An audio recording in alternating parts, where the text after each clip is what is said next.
Let me show you some brains today. I'm going to show you a healthy SPECT scan, the surface view.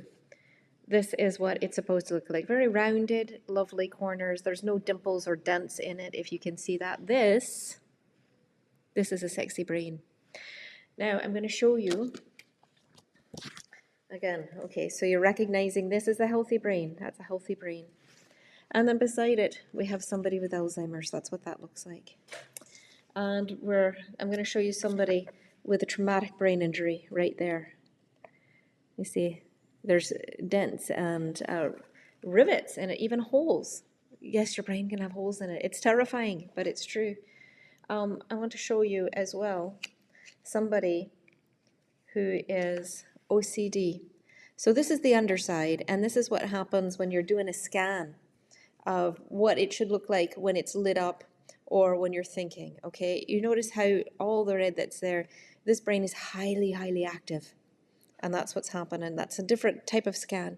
But it shows that it's not supposed to be that way. Generally, you will not have all of these patterns of red lighting up. So this is somebody who's overthinking and very highly active. Okay? I will show you also the scan of an alcoholic. Okay, so this is not everybody, but this is what can happen. So this is a generalized scan of an alcoholic. So notice all the ridges and all the dents that are there, right? Remember, we're aiming for normal here, or healthy. Look what happens. Now, if you have this, if you have OCD and you're thinking like this all the time, what's the likelihood that you're going to drink? What's the likelihood you're going to drink when your brain is fired up like that and you can't stop thinking? This is how come I say that it is not a character weakness when people fall into addiction. I'm not encouraging addiction by any means, but for the people who've fallen into it, judging them further is not going to help get them out of it. If you understand, maybe monitor the OCD, maybe be able to help with that. Before it gets out of hand, before you want to escape and run away from your head to the point where you're drinking. Does that make sense? So if you want to be healthy brain like this, some people, you know what, we're all born with different cards, right? Different leans, different things that happen to us throughout lives too. So we want this. We want to stay healthy. There are things that need to be done to help us to stay healthy, because this world is not the healthiest place to live in, is it? Unfortunately.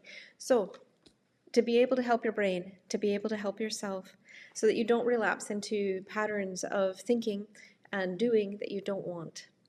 Get yourself a healthy brain.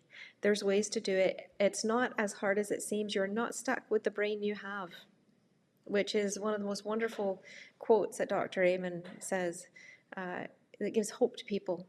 Even people who have a damaged brain like that, when I showed you that one of the alcoholic, you know what? It can be fixed. That's the very, very good news. And we can work at fixing the overthinking so that it doesn't get to the point where we are damaging our brains with substances.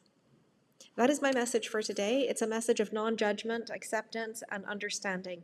Knowledge is power. Absolutely, knowledge is power. That's been my favorite quote, I think, since 2007. Knowledge is power. I really believe it. And so I'd like to empower you with more knowledge. Please feel free to check out my website, drcleverly.com. Reach out to me via email if you have questions. I would love to be able to help you in any capacity I can.